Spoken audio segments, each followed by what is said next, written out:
Why, hello. Today on Ulysses for Beginners, we're talking about movies, James Joyce movies, James Joyce type movie style movies. You may be wondering, why are we talking about movies right now? We haven't even looked at the book. Shouldn't we save this for later on? Hold on, hold that thought, you, and we'll talk about that. So every author makes these assumptions about what a reader knows and understands about what they're describing in the world. And sometimes they make a lot of assumptions, and James Joyce probably makes the most assumptions of any author ever. He just assumes you know everything that he knows, everything that he's seen, everyone he's known. He just assumes that, and he throws it at you, and he doesn't give you much explanation a lot of the times. Every now and then he'll indulge, and he'll give you a little, but by and large, you're going to be kind of thrown into this world with not much help, except me, of course, and the books, whatever I recommend, and so on. So my point is that movies will help in a lot of ways. And let me make this clear. These two movies that I'm going to talk about for Ulysses are not great movies, I wouldn't say by any means. But they're interesting, and they have some points and some things going for them. I recommend you watch at least one or both of them before reading Ulysses. I think it will ground you in what is taking place and who these people are and so on. Some of them, well, let me just get started. So the first movie we're talking about is 1967, this version of Ulysses, and it's a bit of a train wreck in some ways because Ulysses, the book, takes place in 1904. The movie, even though it's filmed in 1967, it's filmed a lot of locations on the streets of Dublin where obviously there were 1967 cars, 1967 people, and a much more crowded city than I think Dublin was in 1904. So it's at first you think, oh, this is 1904, but then you're like, wait a minute, there's like girls in like mini skirts and 60s style cars. This doesn't make sense. And then it's kind of like the 60s. It's weird, but the good thing about that version is that they film a lot of the locations in the actual locations, or at least it looks like it. I don't know if they use sets at all, but I think it's worth a watch. I don't really like the actors. I think they don't look how I envision in my head these characters to look, and it omits quite a few scenes. There's no the scene in the library with Stephen's lecture. There's no Sirens chapter. It's okay. It's on YouTube, so I'll link to it, and you can check it out if you want. The other version is more recent, 2003. It's in color, this one, and I just actually watched it yesterday, and it's called Bloom.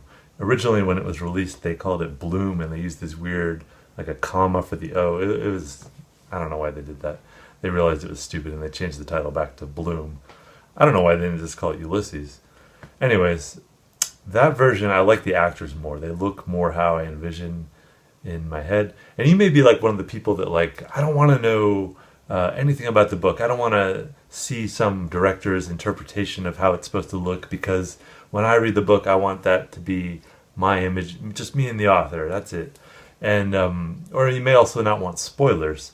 And I think with both cases, that's why I recommend you watch both movies of Ulysses, because the actors do look quite different, and maybe you'll scramble it in your head, and so when you actually get to the book, you'll kind of forget or something. But the spoiler issue, I wouldn't worry about it too much, because if you don't have anything to spoil what's going on in the story, you're just going to be like lost completely, and it's not even going to be an issue of understanding what happened sometimes. So don't worry about spoilers with James Joyce. Just get the story as many ways as you can, as much of it as you can, and I think it'll be very helpful. You know, people say, it's a cliche, the book is better than the movie, and with Ulysses, especially, that is true. I don't know, but yeah, well, it's true. But it's, Ulysses is so connected to the text. It's such a text. And I think I'll talk about Marshall McLuhan at some point, I think, because he's an author that I admire a lot, who was a great James Joyce fan.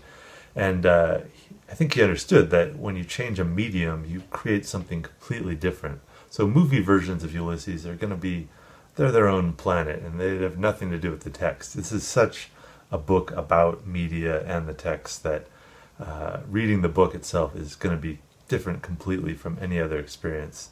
Any audiobook, any stage adaptation, things like that. It doesn't matter because the book is the book and that's what it is. So let's talk about a few other movies that you may want to check out before reading. There's a movie version of A Portrait of the Artist as a Young Man. I think it was done in 77 or so, about 10 years after the Ulysses movie, the same director too. And that's in color. I remember watching it a long time ago. I don't know if it's great or anything, but it's like something else you may want to bombard your brain with. There's also a movie version of The Dead, directed by John Huston, the pretty famous director, and his daughter Angelica Huston is in it. It's a lot of people like The Dead. They think it's one of Joyce's early masterpieces, and I appreciate it and enjoy it, but I'm not like gung-ho about it by any means. So the movie is just kind of like a stretched out version of that story. So it's like, I guess it's kind of neat. I think it got decent reviews, and if you like John Huston movies, maybe it's worth checking out. Other movie interest things, I can't talk today. There's a movie adaptation, let me get the title right, because it's called Passages from Finnegan's Wake. I'm not going to talk too much about Finnegan's Wake in this series, but it's on YouTube too, and I'll link to it. It's a weird movie. It's an unusual book, so the idea of adapting that to film was definitely a challenge. If you want to just get maybe a little more insight into Joyce's thoughts, I guess, then that's available to you. And then I talked about Hamlet before, that I really recommend that you read, see, or perform Hamlet. Do something with Hamlet to understand it. But the movie version that I most strongly recommend is Laurence Olivier's. I love that version, even though Laurence Olivier at the time was like 20 years older than the woman playing his mother. It's ridiculous, but it still kind of works, and I just love that film. The actors just look so how I envision they are my Hamlet actors. And that's like kind of a case of where the movie kind of takes over the book, or the text, in this case, the stage play. But I don't care. I just love that version. And there's other versions that are more complete, because Hamlet's a really long play.